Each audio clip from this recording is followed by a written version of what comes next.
Hello, I'm Kurma and welcome. In this series, we're going to show you how to cook a wide variety of international vegetarian cuisine from over 30 countries.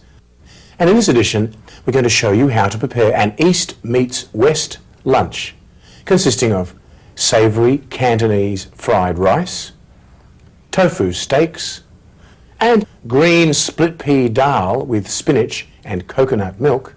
So, let's begin. I thought I'd start today by showing you how to prepare Cantonese-style fried rice. I picked up this recipe in China a few years back. I vegetarianized the recipe, and here it is in all its splendor. Special care is taken in this recipe to the shape and size of your vegetables. It's a very tantalizing looking dish, especially when the vegetables are all cut up in these lovely julienne pieces. Let me show you the ingredients here for this very colorful and very popular dish. Here's some lovely rich golden coloured Chinese sesame oil, 4 tablespoons Chinese sesame oil, a teaspoon of minced fresh ginger, half a teaspoon of yellow asafoetida powder, my addition to this recipe. We've got a small carrot that's been cut julienne style, a quarter of a cup of finely slivered celery, a quarter of a cup of finely slivered cabbage. We've got some lovely cucumber here that hasn't been peeled. It's a quarter of a cup of it that's been cut into matchstick pieces, 2 tablespoons of sliced red pepper, a quarter of a cup of cooked green peas, and we've got a quarter of a cup of mung bean shoots. And on our other platter over here, we have some little cubes of firm tofu, a quarter of a cup, 3 tablespoons of soy sauce, 2 teaspoons of Chinese chili oil, a teaspoon of salt, a quarter of a teaspoon of freshly cracked black pepper, and here in the center we have some rice. This was 2 cups of rice. I cooked it yesterday and it was placed in the fridge overnight. It's very important for your fried rice that your rice is pre-cooked and chilled. And for this rice I used Thai rice, which is a very, very nice glutinous long grain rice with a nice flavor, Thai jasmine rice. You can use your favorite long grain rice for this dish, but it does have to be cooked the day before. Let me show you some of the advantages of a Chinese chopper here. This is a very invaluable tool in the kitchen for slicing your vegetables. I'll show you how easy it is to cut a piece of cabbage, for instance, this method. Look closely here. You can slice a little strip off here, and all these little pieces are already julienned. Very nice little utensil indeed. And of course you can chop very fast, all sorts of different ways with this, and they're very inexpensive. I cut up all my vegetables today with our Chinese chopper. Very versatile indeed.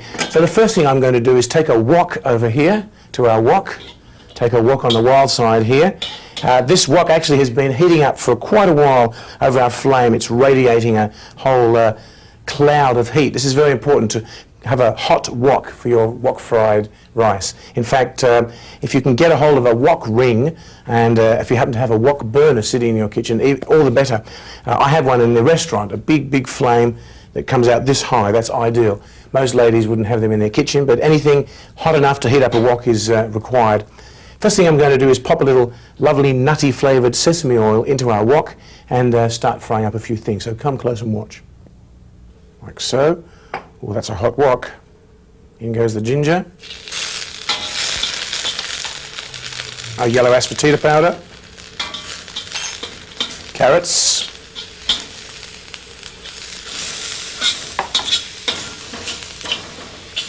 Celery. And cabbage. Now we're going to fry them up for about 1.5 to 2 minutes.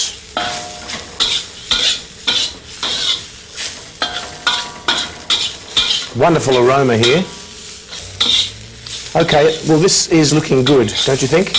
I think it's time to press on with our other ingredients, starting with our cucumber and our red pepper,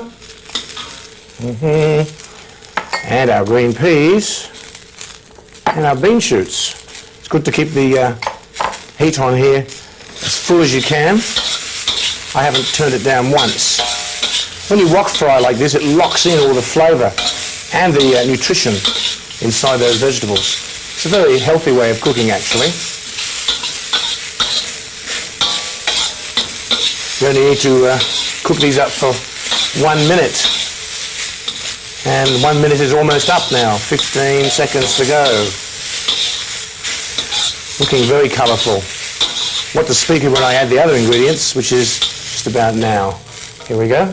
Let's pop in our tofu. Little cubes of tofu, or you could use crumbled up bits. There's no restriction what you could put in fried rice. There's all sorts of lovely things. You could try with baby corn also. Now here's some soy sauce. The Chinese chili oil. Ooh, now that's really coming. Ooh, the chili fumes are making my eyes water here. Some salt. Black pepper. Ooh, what a fiery brew. Chili fumes up my nostrils, and loving every minute of it. Well look, that's as far as I'm going to take this. Let's turn off the flame. What an adventure. Have a look at all our lovely vegetables here. Looking very colourful indeed. We're going to transfer these out now into a glass bowl. Then I'm going to fry up my rice. While our rice is cooking, we're going to be keeping our vegetables warm in our bowl. So I'm going to pop a lid on this. When you're serving fried rice for a meal, it's good to fry it up right at the very last minute. Now all I need to do now is grab a cloth, paper towel, quickly wipe out our wok here, and then we're going to continue frying up our fried rice. It's interesting to note that rice is practically the staple dish of China, as you're probably aware, although when I was in the north of China I found out that wheat is actually a very, very important staple. But this being from the south of China, Canton is right down the bottom in Guangdong province, rice is a very favourite item because actually rice cools you down. And south of China is a lot hotter than the north of China. You'll find in all hot countries rice is taken. So there's our clean wok. Let's fire it up again with a nice big flame. And let's fry up our rice by first of all adding our sesame oil to our wok. There we go. Sesame oil and our rice.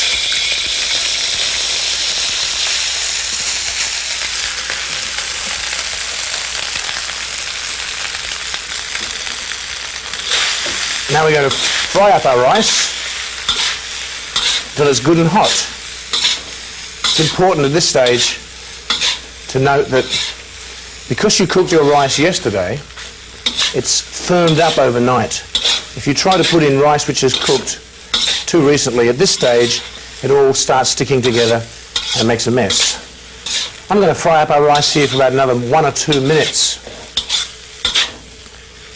till it's nice and hot. You know, unlike most rice dishes, fried rice can be served alone. Most rices have to be served as an accompaniment. Fried rice is almost a meal in itself, especially when it's chock full of lovely vegetables. Well, things are going pretty well here. Our rice is getting very hot, so I think we could just about add our vegetables now. This is the grand finale. By the way, when you're making fried rice, you would do all this just before you're going to serve it, and then run it out to the guests so they get it piping hot, especially if it's a part of a luncheon like today's East meets West lunch. Let's grab our veggies here and slide them in. There we go. Now a quick stir up. Our fried rice will be done. A very hearty batch. Oh, and what a beautiful aroma. Smells like a real Chinese kitchen here today. Well, there it is. I think our Chinese style fried rice is done. What do you think? I think it's looking very magnificent. Very colourful and very tasty. Let's turn off our flame. And there it is, the first course of our East meets West lunch. Cantonese style fried rice.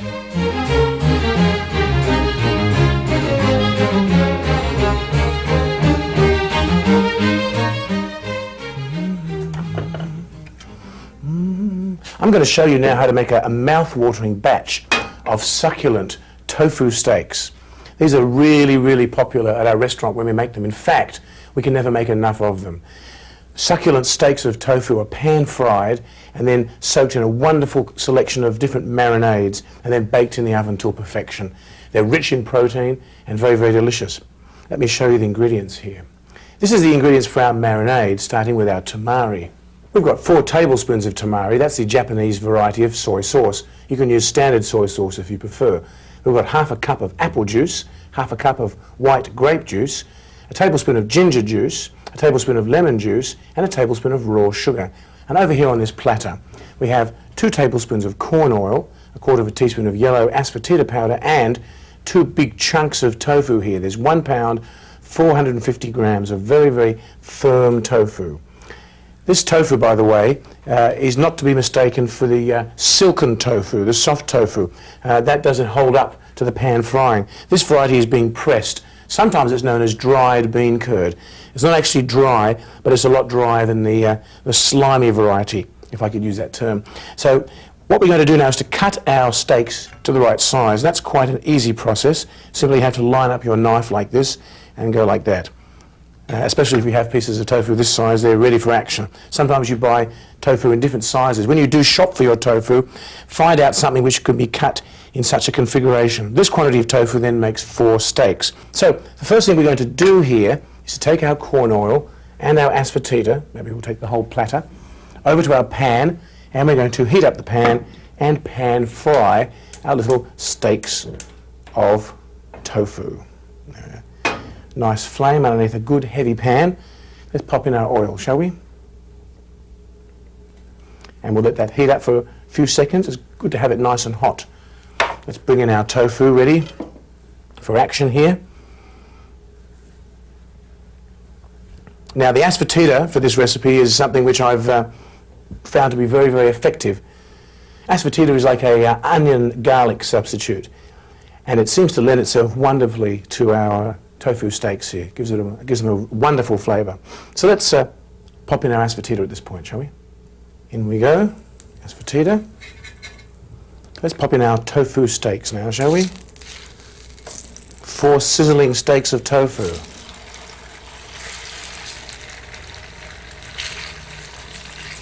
Here we go. Now we're going to pan fry these on both sides until they're golden brown.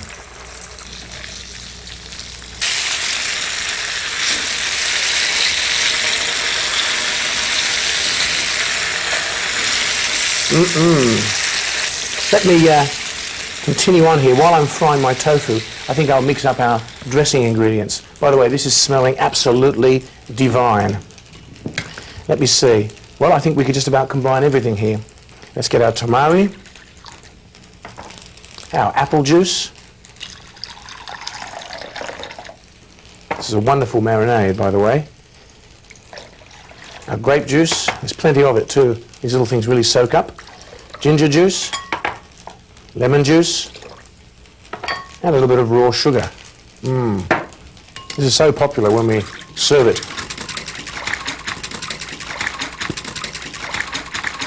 All we have to do now is stir this up and dissolve the sugar. Like so. Pretty straightforward. It's interesting that I've included this in our East meets West dinner because this is a very Asian flavoured tofu preparation. Let's have a look at our tofu steaks here. They're looking quite wonderful. Notice how they're golden brown on this side. Let's have a look underneath. Yes, they're ready to go on the other side. What do you think? They're looking great on both sides. Very nice indeed. I think we'll remove these from the pan now. I've turned the flame off. What I'm going to do is pour these tofu steaks, as well as the oil that's in them, into our baking vessel here.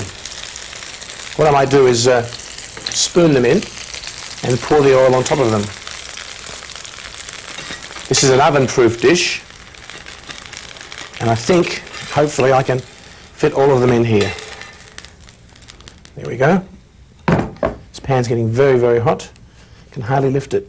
Let's pour this lovely flavoured oil off here. Now let's shuffle things around here. I think I can fit all these in. Let's see. There we go. They fit very nicely. What I'm going to do now is take a skewer and stab them all over, like so, to that lovely golden crust. And then I'm going to pour on the marinade. There we go. Peppered full of holes. Now when we pour our marinade on, all those lovely flavours will soak in. That's what a marinade is all about. Soaking something so the delicious flavours can pervade it. So what I'm going to do now is to pour our marinade on the tofu steaks and leave it there for some time. Let's pour this on top. It's delicious brew. Still a bit of sugar left in the bottom here. Let's not waste it. Sort of a semi-sweet and sour sauce here with a lovely oriental flavour. Now I'm going to leave our tofu steaks marinating here for 2 hours. Now this is important so that lovely fragrance is soaked right into the tofu. So I'll see you soon. Don't go away. Just admiring our succulent tofu steaks here. Amazing how much marinade they can actually soak up. Oh, and I forgot to tell you before, tofu contains no cholesterol and hardly any traces of saturated fat. They're really something wonderful for today's health-conscious persons. Now what we have to do, now our tofu has become succulent and soaked up, we have to finally bake it in the oven for about 20 minutes on a very, very high heat to completely finish them off. What a beautiful batch of tofu steaks. Look at that, isn't that just incredible? Okay, let's take a couple of these now as a serving suggestion. These two look good. Here's one. Here's another. Oh, look at that. And a dash of lovely marinade, which is thickened somewhat in the oven. And we have a beautiful dish. And there we have it. Another fabulous course in our East meets West lunch. A delicious batch of tofu steaks.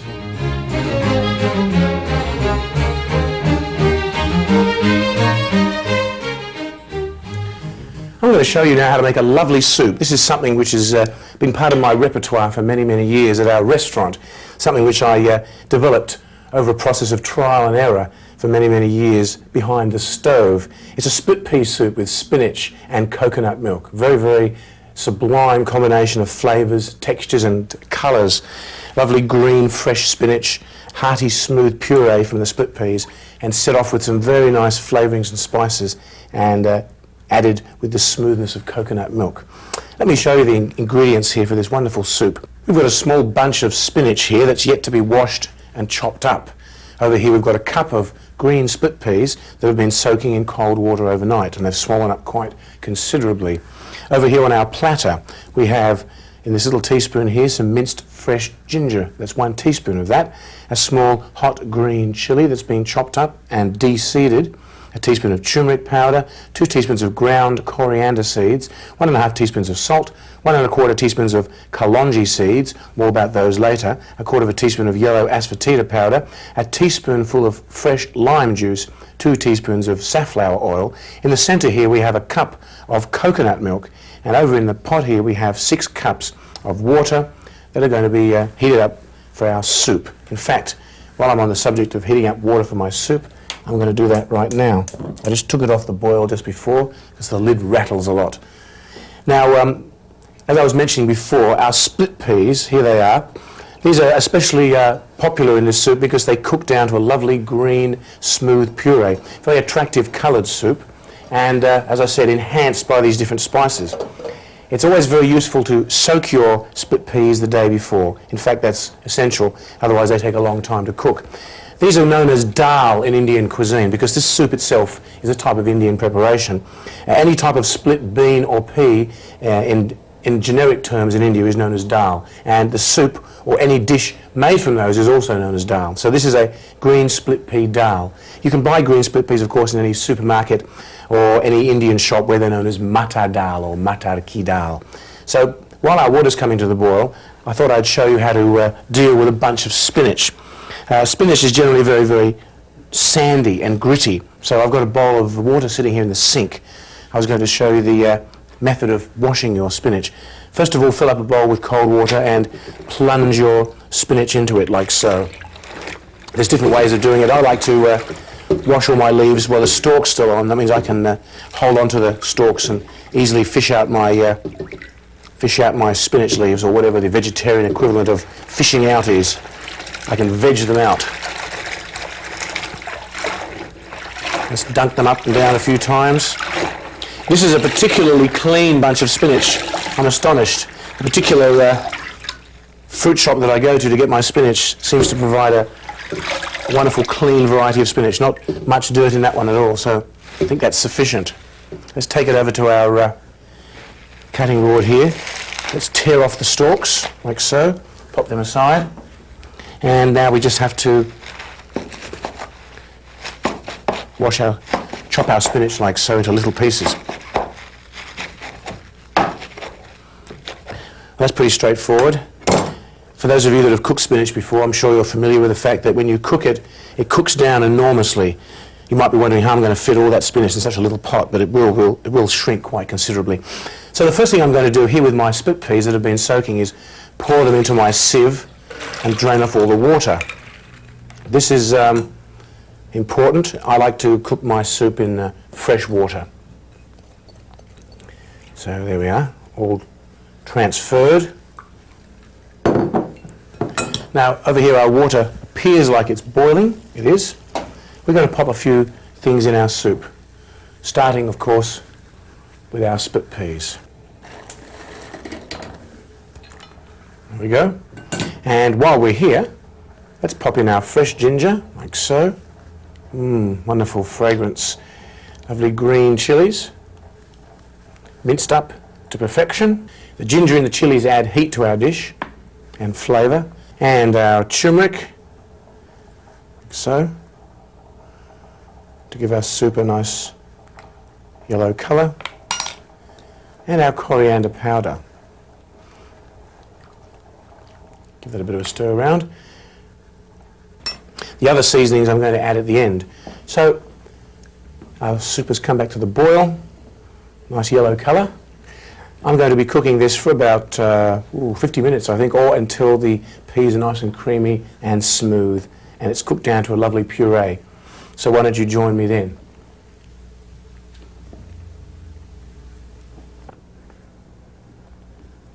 Well, here we are after about 1 hour, and our split peas have cooked down to a wonderful creamy consistency, thick and rich and creamy. Now we're going to add our spinach and then our final seasoning. You know, nutritionists suggest that to get your optimum nutritional value from dal, you need to combine it with some sort of grain, like wheat or rice. And by nature's arrangement, that's quite easy because dal goes wonderfully with either bread or rice. Not only that, but the protein availability from the dal increases by up to 40%. So there's all our spinach nicely fitting into our pot for all you doubting Thomases who thought it wouldn't fit. In fact, it's all shrunk down, amazingly how it melts away. Just see, it's melted in there completely. I'm going to let that simmer for a minute or two now, and I'm going to prepare my final zesty seasoning. Before I add my final seasoning, though, I'm going to add my coconut milk and my salt. Here we go. Lovely rich coconut milk. This is not the liquid from inside the coconut, but it's actually the puree taken from the fresh coconut flesh inside immature coconuts. Notice how I don't cook down my spinach very far, just a little bit, so it's blanched somewhat. It still has that lovely chewy spinach texture and a lovely green colour. Let's put our salt in at this point in time. Now we're going to prepare our final zesty seasoning, which in Hindi is known as a chonk.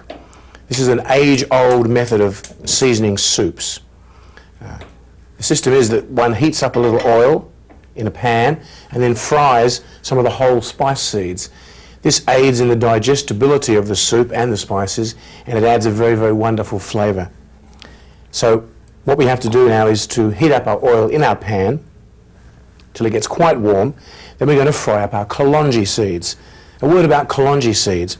They're these little teardrop-shaped jet black seeds. They're sometimes known as onion seeds, although they have no relation to the onion plant. They're known as Nigella sativa, reminiscent of oregano. So our oil is nice and warm now. We're going to toss in our kalonji seeds and saute them until they crackle a little bit, and then we're going to pop in our yellow asafoetida powder for a few seconds. Then the whole lot, the oil and the spices, are going to go into the soup, and that's the end. In go our kalonji seeds into the black hole. Beautiful aroma there, herbal aroma. And talking about aromas, here's the wonderful aroma of yellow asafoetida powder. Beautiful oniony sort of aroma. Now stir it up a little bit. Get those flavours erupting into the oil. Now here it comes, the famous chalk.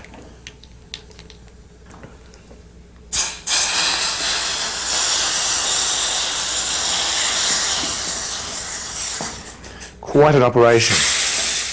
There it is. That's what I call a fiery chalk.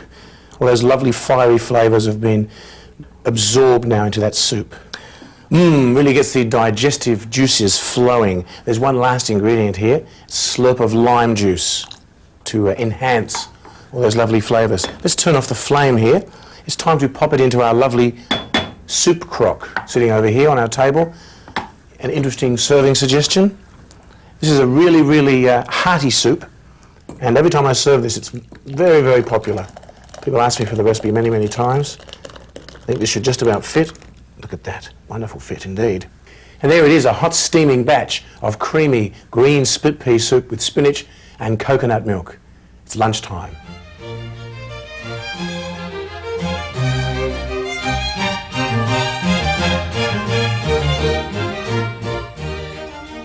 Well, that's it for this edition of Cooking with Kurma. I do hope you'll enjoy preparing these dishes as much as I've enjoyed sharing them with you. Happy and healthy eating.